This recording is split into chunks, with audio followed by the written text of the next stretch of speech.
And welcome back to the Greg Struss Show. I'm Greg Struss, almost live and direct here from Cable Television City in the west side of Chicago. Glad to have you with us today, this evening, whenever you're watching us. And lots to discuss, as always. Once again, yours truly in front of a black curtain with a single camera, talking all about things that are happening in the world today. I made a mistake, okay? Now, I didn't hit a cow on the way here, because if I hit a cow, that would be a different kind of mistake. But I walked out without my wallet. And then last night, so I have no money on me, I have no identification, and I'm about wondering what's going on here. And then last night, for some reason, I lost my phone. And I'm like, I drew a blank, like, where is this thing? So there's a program that you can go on Google, I believe, and locate your phone. And here it was in the middle of a street, and nobody ran over it. So I was very fortunate, and see how karma works? So if you're doing good things for people and something happens to you, more than likely it's going to work out into your favor because you're doing the right thing. That's what I believe. So that's part of karma. Anyway, the big talk right now is about these marches that have been going on about gun control. And there's a teenager by the name of David Hogg who and the name seems to ring true because he's hogging a lot of the media spotlight. And I'm kind of envious of him because he probably has a better chance of having a future in big-time media than I do at this point in time.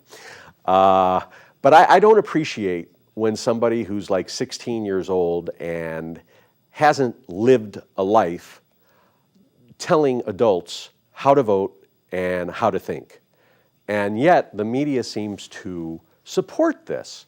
Now, all the talk about division, and I'm going to try to stay out of the political thing tonight, but I have a feeling that we're going to be focusing on it because politics does what? It divides people. So, you know, you watch CNN or you watch Fox, you watch MSNBC, and they have a message, okay? And that message is selling, right? Because CNN's ratings are up, MSNBC's ratings are up, Fox is up, everybody's watching the news. And yet everybody's angry, but yet continues to watch the news, which is making people angry. Why? Because they're talking about politics. They're talking about political things that pique that pique the anger, pique the curiosity, and it's kind of addicting. You know, I keep saying I'm not going to go on this website, which is Mediaite, and every day I still go on it because it's kind of addicting to read this, to read the various views of what's going on, the interpretation of what's coming out of the White House. Now, what I find amazing is that it's like the president has not done one thing right. Now we're talking about the Stormy Daniels and everything else. And the difference between the Stormy Daniels and President Trump today versus Monica Lewinsky and President Clinton is that President Clinton was in office when these things happened. This affair, whether or not, let's say it did happen. If the affair happened with Stormy Daniels when President Trump was not in politics, I don't know what the big deal is. And again, it was litigated, that's the big word, like at election time. It was already litigated. It was litigated in the media. And voters still chose the man that's in office right now. Whether or not I like it, you like it, or anybody else likes it, the fact is Donald Trump beat 16 or so established politicians to earn the nomination of the Republican Party against all odds. So I really feel that this denial or trying to change the outcome is a lack of acceptance. And so we keep, hearing about what he did and what he's done. Yeah, the guy's a mover and shaker. He got things done. You don't get to become a multi-billionaire by just sitting on your rear end and making excuses for the country. So he got out, he got things done, and who knows whether or not he was totally ethical or whatever. I've learned in business that most people are not very ethical. Your rich people are not very ethical people because it's about the money. It really is. And, there are a few out there and, that care about their employees, that make sure they have the time off, they get raises. So it's not totally about greed, but those numbers are not really out there very much. More so today, it's about what can you do for me, not what I can do for you or what we can do for each other. And that's what's happening as we break down in, communication breaking down. We see things that are going on with Facebook. And trust me when I say this, Facebook is going to be the downfall of our society because people don't have boundaries and they don't have brains on what they're communicating. Now it's become all about, the Republicans or about the Democrats or about this or about that. And there's no personal accountability as we talk about. And, if I want to change my life, I've got to change it. And I'm up against this right now. So this angering me, this anger and resentment of what's out in the world is, I really think that there's a lot of unhappiness. There's a lot of unhappiness with how we feel about ourselves, where we're at. And then when we're competing with shows like the Kardashians that don't seem to have a care in the world because they're so rich, it doesn't work that way. It just doesn't. And I think if we can move away from the political speak and move into acceptance and working together to find a solution, that perhaps, things will be better for all of us. So maybe you didn't get the person you wanted in office. The same as when George Bush was elected, or the same that when President Clinton was elected. People were unhappy. You're never going to make people happy, but this is just bizarre. And I just do not know, I can't fathom that if something happens to the president, what this country is going to be like. I just predict a civil war, and I'll tell you what, the Second Amendment people are the ones that I worry about. All the people with those guns and know how to use them. And I say that in a way that, is kind of facetious. But it's like, be careful what you ask for, because in life, sometimes when we ask for things, are we really ready for that particular outcome? And stop listening to the news, so to speak, because there's commercial interests at play. There's commercial interest at play, and there's also political interests at play. And regardless of who we vote for, it used to be that broadcasting meant what? It was broad. It appealed to a wide range of demographics and to people. And now it's just ridiculous. So it's kind of like feast or famine. So ratings all the way across the board for television is down simply because of streaming services, the internet, et cetera. So they have to survive. And I think one of the ways of surviving is by creating what? Chaos and confusion. And that sells. And right now, people are buying it. They're buying it lock, stock, and barrel, also in the NRA. And that's no pun intended. Things that are happening in this country are happening for a reason. I think it's because we've lost faith. We've lost, faith in our government. We've lost faith in our fellow man and woman. We've lost faith in ourselves and having unrealistic expectations of where we need to be in our life. Now, I'm speaking from personal experience here. And one of the things that I think about is like, okay, what am I going to do in this next phase of my life as I get ready to turn 50 years old in the next several weeks? And I feel it because I'm like, you know what? I need to be doing more than what I'm doing. But where can I take my skill sets and how do I, again, I'm not somebody like David Hogg right now, the little 16-year-old who is able to go on every single national newscast and make a name for himself.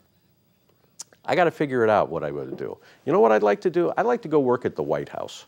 I'd like to be that guy that comes out of right field, out of nowhere, and hits a home run in the press room. Now, I've dealt with every single kind of, when I say kind of personality, your type A's, very anal retentive. I've dealt with people that have been addicted to heroin. I've dealt with office situations that are crazy. I've dealt with police officers who have been angry and upset. I've dealt with every single political situations in police departments, and I managed to come out okay, and I made friends in the process. And I think it would be kind of fun. I think it would be kind of interesting to walk in and this guy just out of nowhere comes in and leading the press office and making a statement and bringing people together. So President Trump, I hope you hire me as your next press secretary. Politics aside, okay? I don't have to talk about what my political beliefs are because you know what? It's not really important.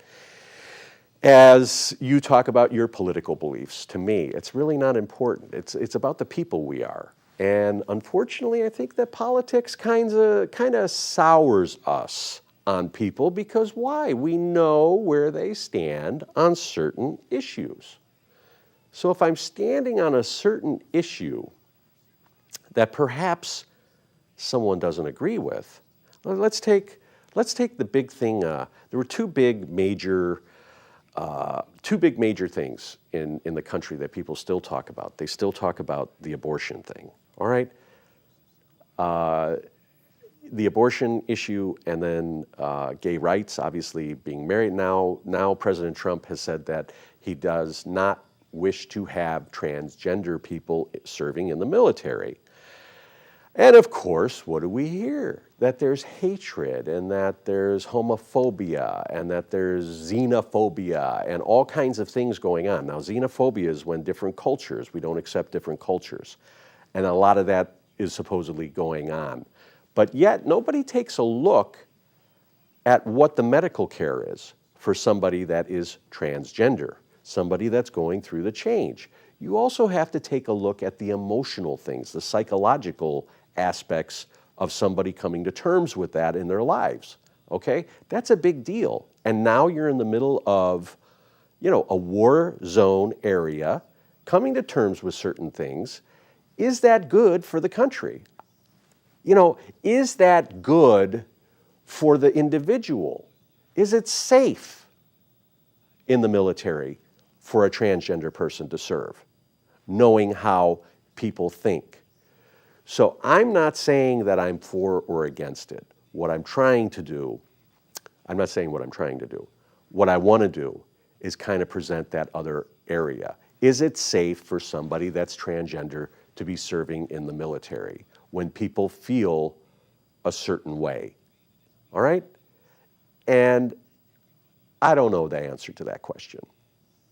Everybody that's a U.S. citizen should have the right to serve in the military if they want to, regardless of their race, religious beliefs, sexuality, etc., etc. And if you think that there aren't a lot of gay people serving in the military, you are wrong.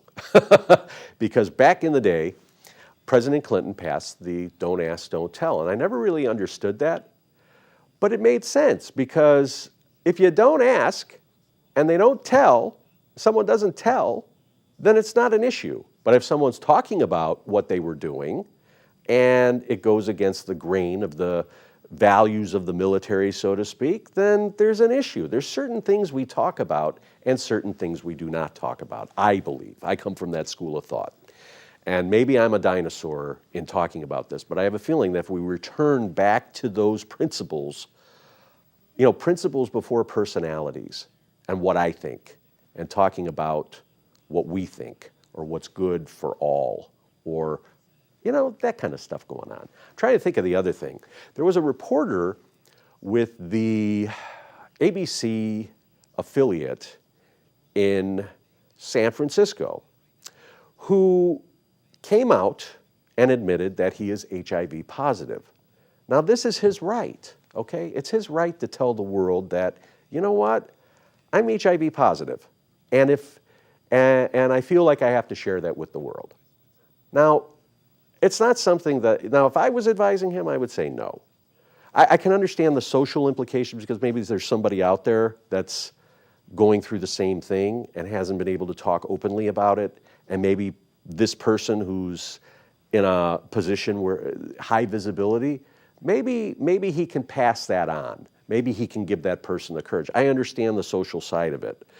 But from the business aspect, I don't think it's a good thing. And I don't think it was good for him, simply because he's now kind of marked. What happens when his contract is up? Has he brought too much negative attention onto himself? Not because of his HIV status, but because he's kind of getting into areas that people do not agree on. Does that make sense? So when I'm in business and I'm working for somebody, I have to be very careful in what I talk about. On this show, not really, because because we're just here, okay? This is a forum where I'm able to talk about certain things and the taboo topics, as we call them. And I don't know. I'm really kind of crestfallen on this because I understand being honest and wanting to be honest, but having been honest in my life about certain things, I learned valuable lessons that not everybody is accepting of my thoughts and feelings. And in the end, if I'm doing a job, I just have to do that job and do it to the best of my ability. And in television, it's all about image. That's the truth. It's all about image. And that's my thoughts. Anyway, when we return, we'll continue this talk about, communication. Things to talk about. Things that bring people together versus talking about the things that are upsetting others right now. And who wants to go to a party or a social function where everybody just wants to rip on a person that maybe someone there voted on and doesn't think that certain way, but they're not going to speak out because they're outnumbered. And I think that's kind of funny because, in the end, everybody wants to talk about how, we have freedom of thought, we have freedom of choice. Yet, when you don't agree with me, there's something wrong with you because, that's not right. Never mind your choice. Does that make sense? Maybe mom's doing that to you. Maybe dad's doing that to you, or a sister or a brother or a coworker, and you don't have to listen to it. Be the better person and say, hey, it was great to see you. I got to go now. Bye. Love you much. Anyway, when we return, we're going to continue about this and all matter of thing when the Greg Show continues right after this. Thanks for joining us, everybody.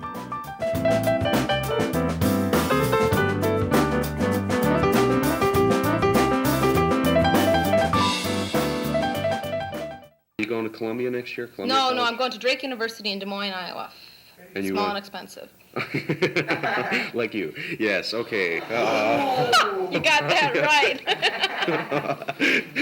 Okay, Lise. Who's the most interesting guest you've had on the show? Who's the easiest? Or the most interesting.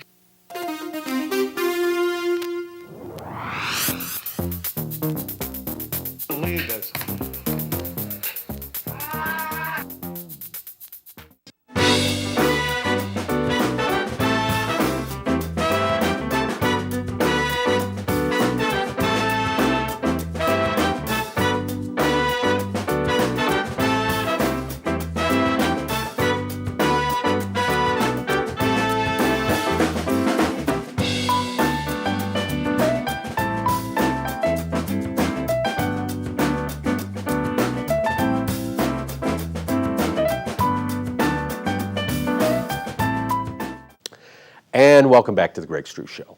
I'm Greg Struss, and you can catch our show every Wednesday night here on Xfinity Comcast in the west side of Chicago, Channel 19, 8 o'clock Wednesday night, and of course on YouTube.com with the search words The Greg Struss Show.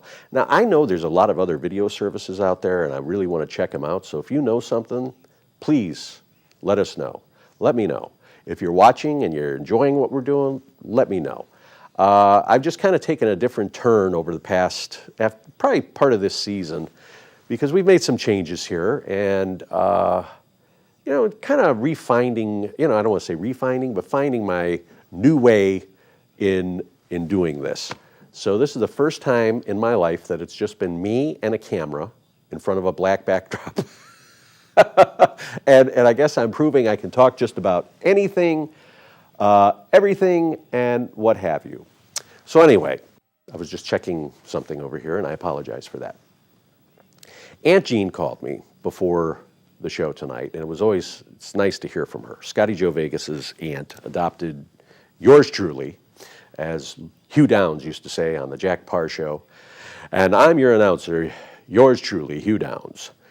And Aunt Jean moved to her new place. She's having fun, and I thought we would be getting together, and we're not able to because she has other plans. So I was hoping that we could meet halfway because she's all the way up in Wisconsin. Funny stuff, as they say. But Aunt Jean's doing well, and glad that she gave me a call today. I always send her a card or a letter every other week or so, and she says, "You're always so polite." I said, "Well, at least somebody thinks so." So, but anyway, it was great to hear from her, and I'm glad that she's doing well. So we were talking about the divisiveness that's going on in this country, and probably in this area as well. And everything rings true about politics. And you know, it's kind of like people don't understand when it comes to money. Always follow the trail of money. And who are the people that are providing jobs? The people that are providing jobs are the people with money. They own companies. So with the tax cuts, $5 billion allegedly went back to employees, right? So the average wage is rumored to have increased $4,500 a year with this new tax cut or tax program that President Trump introduced. And of course, nobody's talking about that, but something like hundreds of billions of dollars went to shareholders of companies. And people are upset about that because the shareholders received more money than the workers. Never mind that the workers got something. Yes, it's peanuts compared to the investors. But again, who has the control? The control is usually the people with the money.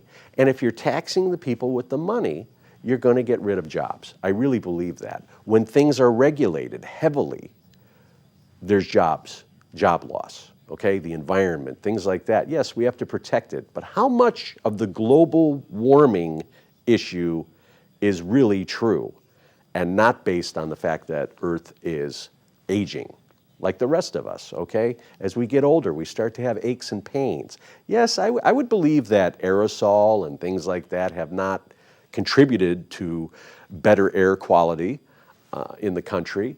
But I tend to wonder how much of this is politically motivated and, of course, financially motivated. Because since this movement began, you know, what's been introduced? Well, there's new power sources, right? Well, solar power has been around for years, but I'm trying to think of those little windmills that they have for power. That's multi-billion-dollar business, multi-billion. So new energies did what? They introduced new ways of other people making money. Hopefully it's cleaner for the environment, but really, is it politically motivated, money-driven? Somebody's getting rich. Follow the money. That's how that works. So I'm just at a point in my life where I'm not going to buy what everybody's telling me on TV. I'm not going to buy it. I don't have to. And if somebody wants to argue with me and say, well, you know, you just don't understand. I do understand. I understand the manipulation. I understand that there's a commercial interest. And I understand that you want me to buy a product that's being advertised on your so-called newscast. A newscast, journalism, used to be objective. Was it subjective or objective? You didn't take sides. So a true journalist reports both sides of the issue. But now, we take people out with journalism. Who did we take out? Well, Harvey Weinstein was taken out with journalism, up to a point, right? And yet he was also enabled. So it's funny how this food chain works, that when somebody has something that someone wants, they're willing to okay, well, we'll overlook this because, you know, he's a valuable part of our family of NBC stations, right? Our family of NBC products, our cable stations, our movie studios, because Harvey Weinstein was a big producer. Now all of a sudden it gets out that, you know, he hasn't been a upstanding citizen, and looking more and more likely that he's going to be brought in pretty soon on some of these charges. Everybody kind of turned against him. The Kevin Spacey, all of these things. This stuff went on for years. People knew about it. You can't sit here and say, and tell me as an adult, okay, that nobody knew. You know, nobody knew about Matt Lauer. Nobody knew. But you know what? When you're the number one guy, you could get away with murder as long as nobody reports it. It's the truth. You know, when I was selling cars in Auburn, Washington, there was a guy that used to come in whenever he wanted.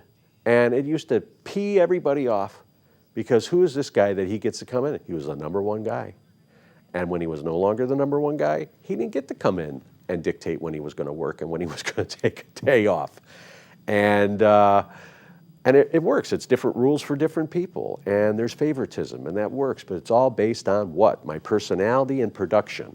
So if you have a good personality and you're able to get along with people, you don't have to do anything, I think. And you can get away with you know, staying at a place and occupying space. But if you're a star producer, you know, somebody that produces ratings or produces profit, massive profits, yeah, you pretty much get to, you know, do things at your own pace. And I'm not speaking from experience because I don't think I've ever been one of those people. You know, if I was a top producer, I always try to follow like like you're supposed to do. But more often than not, it just doesn't do that. So I think in the end, we have to do what we feel is the right thing to do for us. And, you know, I think that most people know the difference between right and wrong. Sometimes there's gray areas that you have to work within because not everything is black and white. And I remember when I was working at the police department, I was like 20 years old. And one of my supervisors saying, you know, Struss, the problem with you is you think black or white. You think either or. And we don't think either or. And I don't know, is law black or white? There's gray areas, right? There's been police officers who probably should have arrested someone but took them into a rehab facility because they're like, look, if I have to pick you up again, you're going in. And that's it, and you're done. Now, it's not saying that they did a serious crime, but they did a crime that they should have been arrested for or could have been arrested for. But the police officer did what? He didn't look at the black and white. He looked at the person and said, you know what? I think it's time for you to get your act together, and kind of ushered in that change. So we talked about a lot of things tonight. I hope I made some good points.